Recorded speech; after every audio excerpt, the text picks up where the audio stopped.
เอาจับผู้โดยดึงกองซ้อมออกข้ามหัวออกเส้นข้ามไปเลยพุทธเดินข้ามไปเลยผู้นี้ติ๊กมาได้ผู้นี้ข้ามไปเลยข้ามไปข้ามไปเลยข้ามไปเนาะเอาข้ามมาให้มือรุดได้ข้ามไป5 คนข้ามมาเบิ่งกระทบกันพุ่นน่ะเอ้ารุดอะไรนี่ฟาวบอกรุดอะไรฟาวแล้วออกมาปุ๊บออกข้ามไปคืนเอาไปคืนได้เฮินเป็นผู้ชนะพิมพ์ได้ชนะเนาะการที่ได้เสื้อไปเนาะพิมพ์ได้ผู้ชนะได้แต่ละยิงไปยิงออกยับไปเพื่อนน้อยนึงนะยับไปเทียบแข้งมือเราต้องเทียบแข้งเอาเตรียมพร้อมแล้วอ่ะ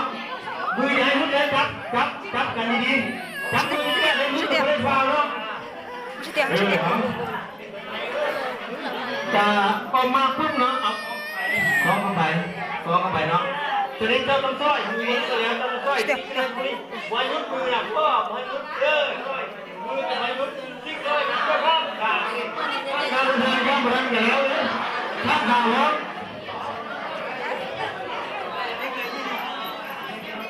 ได้วะเตรียมเด้อเนาะเตรียมแล้วป่ะเตรียมไหน1 2 3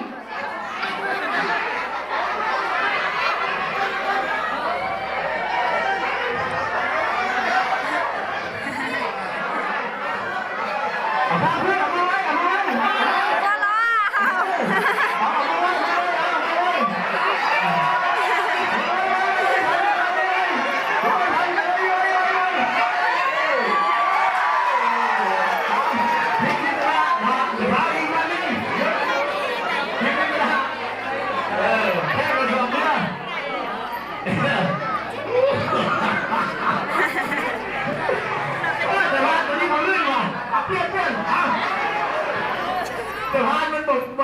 มันฝืดอยู่เลยเอาเตรียมเด้อ1 2 3ไล่เอาเลย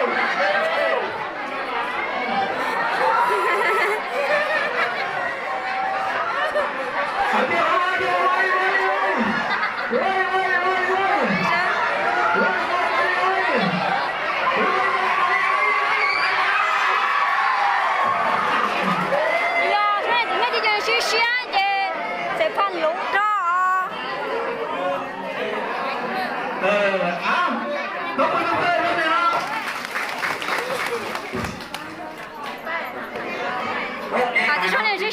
พันรู้ๆเย่จกหัวจ๋า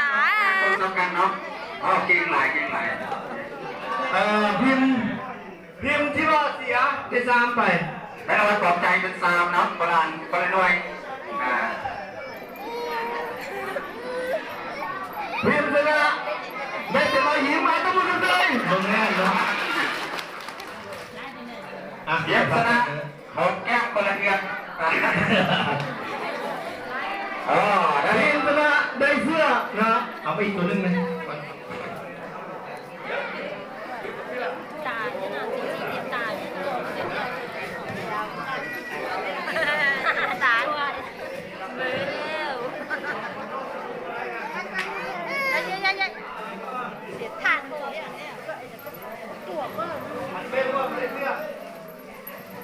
บ่เป็นอย่างนั้นไปพักผ่อนกันเนาะเพราะว่าเสื้อเพิ่งงานเพิ่งขาดมาตัวนึงเนาะบ่เป็นอย่างเด้อเสื้อดีมากเลย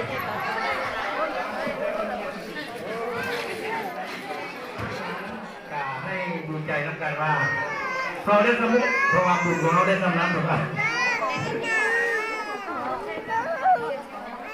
บุญที่มาครับ